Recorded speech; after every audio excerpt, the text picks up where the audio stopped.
How to sign up or sign in or log in or create account on Clapper app easy and quick.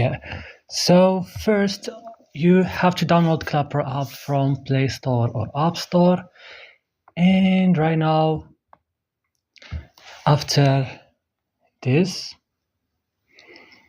open your Clapper app and click here on your profile, click sign up. It will take you, or it will give you the method that you wanna use to log in or create your account. For example, maybe I will create my account by Gmail. I will choose right now my birthday, like this, just this. Click continue. And right now, when I'm using my email, right now my account is this. So that's all, guys. I hope this video was useful. Don't forget to like, subscribe.